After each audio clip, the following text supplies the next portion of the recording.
I know. I'm going to go quick. We good? Okay.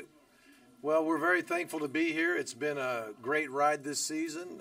It's a team that we challenged all year to see if we were going to be the first Miami team to make it here to Charlotte.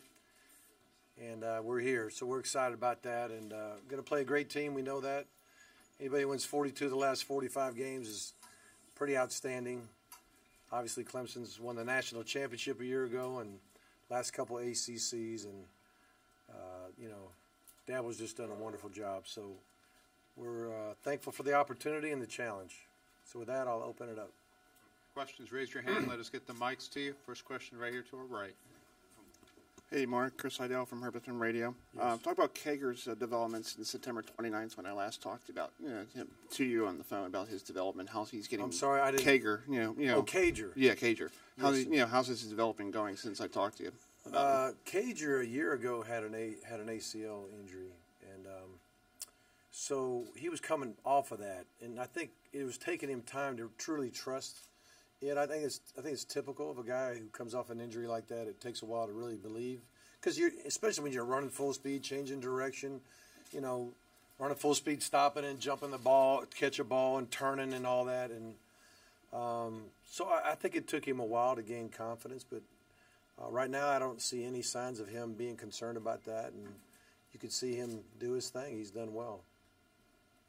Back left. Coach Mike DePasquale from the Fox Philly, Miami. Nice to see you. Hey, Mike. Coach Dabo Swinney just said moments ago that you're the real deal, and he's a Mark Richt fan. Okay. How do you feel you have changed the culture to be at this point where you're playing for the ACC championship game tomorrow night? And what I mean by change the culture of the program. Well, first of all, I think Dabo's a real deal too. He's a great coach and a great person. I have no doubt in my mind I know he's doing things the right way. You can tell he's been recruiting for 8 years at a high level and watching. I know he's developing them physically and mentally and spiritually, and I really admire the way he does his business too. I don't even know what the culture was, to be honest with you. When I got there, I was just more concerned about letting the guys know how we were going to go about our business. And so it wasn't like I went in there and said, hey, we got to change this, we got to change that. I was like, this is how we're going to do things. And, the first thing I had to do was hire really, really good coaches, guys that were competent and guys that were going to do it the way I wanted it done. And that's, coaching them and loving them but doing everything in a first-class manner, And we believe in family. We believe in togetherness and unity, and we just believe in good old-fashioned hard work. And so, I told them in one of the first meetings, how many guys want to be champion? They raise their hands. Everybody raised their hands. Well, how many's willing to work and earn the right to be a champion? And they, of course, they all raise their hand, but then that's when things get started. And I say, okay, well, if that's what you want, this is how we're going to do it. And so I think we've been real consistent with them. I think they know we're going to work hard. We're going to trust each other. We're going to go through adversity together. And then good things we felt like could happen, and they've been happening for us. Back of the room. Hey, Coach, this is David Hood with TigerNet.com. In looking ahead to this game, do you feel like Clemson has any advantage because they've had so many players that have played in this game the past couple of years? Yeah, well, first of all, yeah, I mean, being used to winning at a high level, being used to being a champion, not only an ACC champion but a national champion, playing in 2 national championship games in a row. I mean, it doesn't get any bigger than that. So, yeah, they've all experienced that.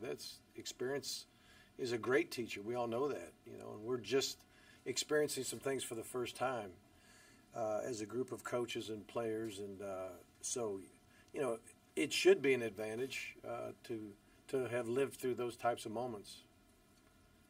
Again, to our left, Coach. Coach Pete Ganity from WSPA TV in Spartanburg. Your thoughts watching Kelly Bryant now and really dialing in film this week, what you see, what it is about him that impresses you, that kind of thing. Well, I've seen him more on TV than coach's tape because I'll spend more time looking at defense because I am spending time, game planning and coaching QBs and all that fun stuff. But he's a true dual threat. I mean, he's the number 2 rusher on the team, 637 yards or whatever it is. He's hitting 67% of his passes. He's 8th in America in that category. That's pretty exceptional.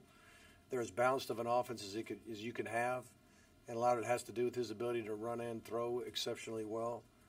And when they play defense, the way they play defense, a lot of times you don't have to do something spectacular. You don't have to have spectacular numbers to be a championship quarterback. And I think he understands that part of it too. Any other questions? Front row. Coach Brandon O'Doy, football hotbed. Yeah. Coach, a lot has been made with the injuries to Herndon, Richards, but guys like Dale and Lawrence Cager and even Langham has been huge at times. How have they responded this week, and what onus have they taken as far as their roles and what they have to do? You can't sit there and just watch him and go, oh, he's different now. I mean, I think they always work hard. I think they always practice with energy and a purpose, and but I think they know in their heart they're going to get more opportunities. I mean, that's just the way it is. And you look at losing Mark Walton, he's pretty good. Herndon, Amon Richards, those 3 guys really were the most dynamic players of their position on our team. And of course, we lost Mark early, and then we had Travis step up and play well, and DJ Dallas midseason gets moved to running back, just to try to create some depth there, and he'd have been playing a lot more receiver now, considering what's going on with the tight end and the receiver position as far as injuries. But we've won a lot of games without Amon being there the whole time. There's a few games he didn't play or didn't finish because he's been dealing with injuries the whole season. So I think the guys know that it's just a matter of not reinventing the system or anything like that. It's just making the plays that we ordinarily practice, and sometimes at an extraordinary time. But you're basically doing what we always do. Front row. Sorry, Coach Mike Cunha, CBS 4 in Miami. Coach, there's a article in the Miami Herald saying 25,000 Hurricane fans are traveling. I know you talked about the culture, about the players, but it seems like you've also turned around the culture with the fan base. Our fans, I'll just brag on them for a minute because they have been phenomenal. I think there's 2 things I could tell when the crowd's doing great. One is when I'm on my headset and I can hear the crowd through my mouthpiece back into my ears. That's when I know the crowd is really going crazy. And another way of knowing it is the fact that we've had to actually go to nonverbal cadence at home because they're cheering so hard, and sometimes they're cheering for the turnover chain. I'll be honest with you. We had a couple times they're cheering for the turnover chain, and we're on offense and we can't hear what's going on, so we're like, let's just go nonverbal. But there's actually a third way, and that's when you watch TV copy. If you watch a TV copy of a game and you can hear and feel the spirit of the fan base, it's exceptional. And I'm not shocked that they're coming in droves. And I was thinking about them today as we're getting on the plane. I'm like, you know what? The sacrifices our fans are making to come to this game. Flights, obviously, a little more expensive than driving. Some will probably drive it, take the trek driving, but there'll be some flying for sure. And, there'll probably be some people buying some warm winter. Some winter gear for them because I don't know if everybody down there has anything, to handle a cool day or a cool night. But anyway, I'm very proud of our fan base. To our left. Coach Trevor Groves, CUTigers.com. Jeff Scott told us the other day that you and his wife, you and your wife used to babysit him when he was a little kid. You were the quarterback coach at Florida State the last few years of Brad Scott's tenure there. Just curious if you could tell us a little bit about your recollections of the young Jeff Scott and how much have you followed his development as a young coach? Coach Scott and his wife Daryl, Brad Scott, talking about the dad. I coached with him for years. My first job at Florida State, he was there almost the entire time until he took the head job at South Carolina. And so I can't tell you, mostly at the bowl time is when we got to know them the most because there's a lot of family time at the bowl time. A lot of the kids get together, wives and kids get together during the bowl time, and there's moments when the coaches aren't coaching or watching tape or something like that, we can spend time with them. But yeah, there's been a lot of great memories, and I was close with his dad, Brad. I mean, we were I was close with a lot of those guys on that staff, but I was very close with Brad, and our relationship stayed strong, through the years. Second row to our right. Coach Zach Al-Khatib, Sporting News. A lot of the talk this year surrounding your team has been the return of the U.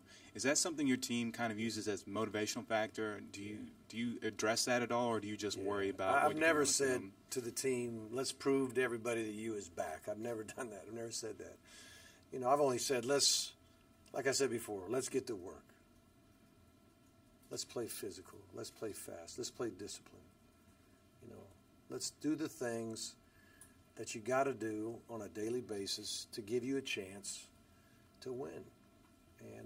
And then when adversity strikes, let's stick together, keep believing in each other, keep trusting, and see what happens. And that's really all I've been preaching to these guys. Back left. Coach Mike again from Miami. You mentioned that when the chain comes out, there's just ruckus and noise. Ever since it came out during the first game against Bethune-Cookman, it has taken on a life of its own. Yeah. Do you believe, and Manny said about a week ago, there is a psychological effect when the other team sees that chain. Do you believe there is a psychological effect? I don't know. I really don't know for sure. But I know this. If we were 5-5, and I've said this many times, if we were 5-5 and had 5 turnovers, then we'd be, people would be making fun of the thing, But now, we're winning. We lead the nation in turnover ratio, and it is a ratio. We've got a lot of takeaways, no doubt, but we haven't given it away a lot. And so we're number one in America there, and that's big. But it has, with the rise of our team as far as the winning record and winning a Virginia Tech game on national TV at 8 o'clock, winning a Notre Dame game, prime time, 8 o'clock, in our stadium, and everybody's seeing all the things that come with it. The chain has been a huge part of it. And the thing about the turnover chain is that it is Miami. It's Miami. It's Cuban Link. It's got the big U and all the gems and sparkles and all that kind of thing. I mean, that's kind of how we roll down here in Miami. And the other thing, though, that I love about it is it's pure fun. I mean, anytime a guy got a turnover, the only thing he did bad is try to take his helmet off on the way to the sideline because he wants to put the chain on. I mean, I don't see anybody taunting the guy. I don't see anybody waving at anybody. I see him running to the bench and celebrating a moment with his teammates and the fan base. And that's all we're doing. And I want them to have fun. I want to celebrate good things, and it's been awesome. To our right again, second row. Hey, Mark, what was the mood like at practice this week after the tough loss in Pittsburgh? Well, Sunday night we started out great. Having a day off to just kind of give everybody a moment to grieve and mourn and all that kind of stuff, but also begin to think about what could be and what's about to happen. It didn't take long to get everybody back online, ready to go. Now, if we'd have practiced, if we'd have played on a Saturday and practiced the very next day, it'd probably have been a little somber, be my guess. But when you let 48 hours pass and you already start looking at film of the next opponent and know what we're playing for, it didn't take long to get everybody juiced up, ready to practice. Anyone else? I think it's gotten cooler since we got in there. Right on cue, Matt Porter, Palm Beach Post. I have to ask you for your reaction to the news about Jimbo. Obviously, you guys went head-to-head and probably expected to coach against him for a while. Yeah, I would have thought so. I did an event with the governor asked Coach McElwain and Coach Fisher and myself to come for a summit on had something to do with jobs, I think, in the state. I can't remember exactly what it was. But we were all there, and you'd have thought we'd be doing things like that for years to come, and it just hadn't turned out that way. But, I've been through it, so I know job changes can happen, and they happen for different reasons, and I'm not going to get in anybody's business, but, certainly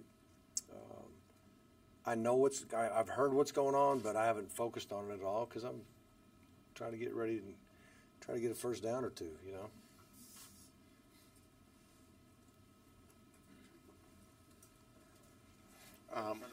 Matt Marshall, the Orlando Sentinel. When you took over the program, did you have in your mind kind of like a calendar of when you wanted things to kind of happen, like when you felt like this team would be ready maybe to compete for the ACC championship? And if so, do you feel like you're ahead of schedule, or do you guys feel like you're everybody keeps asking me that. And I go back to the answer I had before, that I think there's a process of how you get to where you want to go, and it starts with the administration. Got Blake James and Jen Strawley here, and them wanting the program to be great and being helpful and trying to get everything done that I feel like we need to get done to get where we're going. You got to hire great staff. You got to recruit. You got to recruit great players, but you got to be able to develop them once they get there. You got to feed them a certain way. You got to make sure your strength and conditioning program is right, and you got to make sure that the coaches themselves can teach them the fundamentals that they need to be taught. And so it takes time and cycles of recruiting, years of recruiting to get where Clemson is right now. I mean, when you look at Clemson on tape, you're like, wow, look at these guys, But you could tell they've been doing it for a while, and they've been not only recruiting well, but they've been developing well for a while now. And for the most part, Dabo's kept his staff together too, and I think that's important. So if you can do that year after year after year at a place like Miami, we can hope to be where we're at now on a pretty consistent basis. Or you're not going to win every year, but you feel like you're going to be right in there every single year.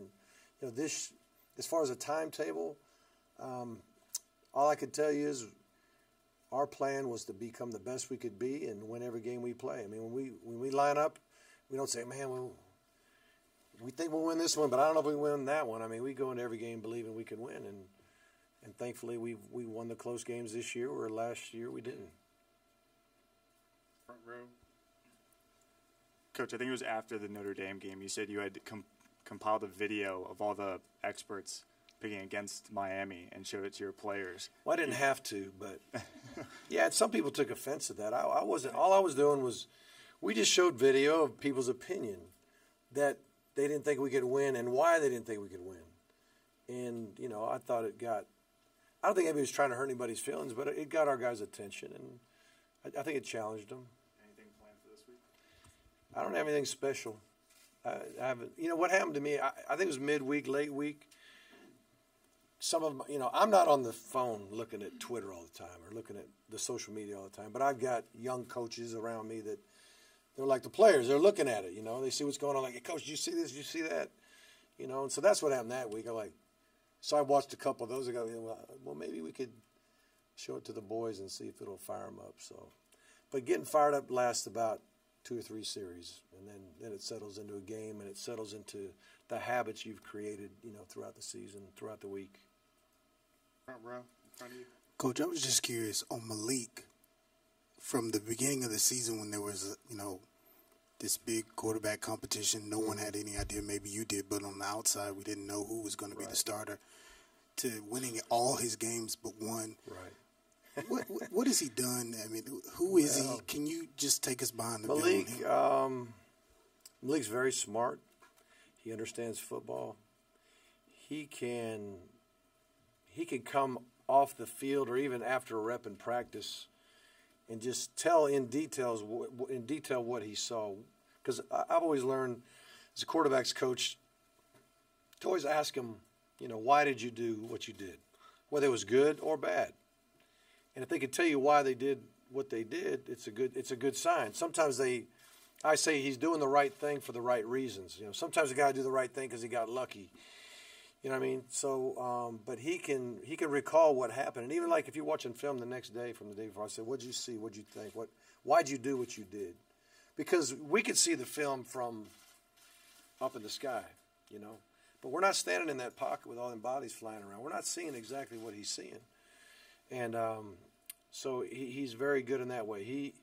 He's got plenty of arm strength to throw any ball that you could ask a guy to throw. And then he got some wheels. He's not the most prolific runner in America, but he's been an effective runner. And without his running ability, I don't think we're here today. To go along with his ability to think and process and throw, we have, we've certainly put in some quarterback run game for him throughout the season. That has made a big difference for us. And so, I mean, those are the things that helped him win the job. And I'm really, really proud of him because I wasn't convinced he was going to be the guy going into camp. I can tell you that. Take two more. First one to our left, and then we'll front row. Coach Marcel Louis-Jacques Anderson, the Independent Mail. How have you seen Malik respond mentally after you took him out of the game late against Pittsburgh? Right. Well, first of all, after one series, he's like, Coach, can I go back in there and lead the team? So I put him back in. And I probably would have put him back in anyway, but I liked his attitude. He didn't go on the bench and pout. He stayed up. He loves Evan Sheriffs. He loves his teammates. He was trying to help him, and he wanted to win. He was struggling hitting his target. If Evan hit his target, I think he'd have been happy if we'd have won the game. That's the kind of person he is. He's a great kid. He's got a great heart. And then, but he's like, can I go back in? I was like, yeah, you can go back in. And then, so he went back in, and we had success when he went back in. And but I told him at the end of the game, I said, look, you're still the guy. There's not going to be any controversy. You were just struggling for the moment, hitting your target. And so that's why I made the change. But then I wanted to watch him because you get everybody else's opinion. You go home, you watch social media, you might talk to family, who knows what happens between the time I saw him until I saw him again. I saw him Friday, and then I saw him again Sunday night, So I just kept a close eye on him, and I felt like his body language didn't change, his attitude didn't change. We were right back to work. And then even Evan Sheriffs, we talked about it. Evan could have been maybe in the tank a little bit, like, oh, Coach, you gave me one series and that's it. I mean, I didn't feel that from him. I felt like, Coach, I'm here to help the team win any way I can, and that's how he's been the whole season. Last question, first row. Susan Miller-Degnan, Miami Herald. Hey, Susan. Mark, you've played so many games in a row after the hurricane hit without a break. Right. And now, after this game, you're going to have a pretty long break. Right. Is that a good thing as far as the coach goes? And is the answer dependent on whether you win or lose? Well, here's what's going to happen. When that game's over, we're either going to be in the locker room cheering and going crazy, excited, or we're going to be in the tank, one of the two. Then the next day, everybody's going on the road recruiting. Bam. I mean, won't come back till the next weekend. Then we can go do it again for another week at least. The second weekend, we have maybe 15, 20 kids coming on a visit, a bunch of our commitments that are going to be mid-year enrollees and all that. I mean, you go to the next phase so fast it'll make your head spin. You know what? I think it's going to be good for the players to get a break, finish up academics. We'll do some running and lifting because you could actually get a little strength back and start getting your body feeling good again and fresh and all that. And I'll say this will be the last thing I'll say. When it comes to bowl preparation, whether it's playoffs, bowl, whatever it is, my focus has always been to do what we need to do to win the game, not try to create spring ball. Some people say, well, I'll take my young guys and give them rep and work, and it'll be like a spring ball for them. And we don't do that. We do whatever we think we need to do to help win the game. And quite frankly, all our young guys are playing because we don't have a lot of depth. So, but I think it'll be good for those players to get a little break. All right, thank you all. Thank you. Reminder, we'll have the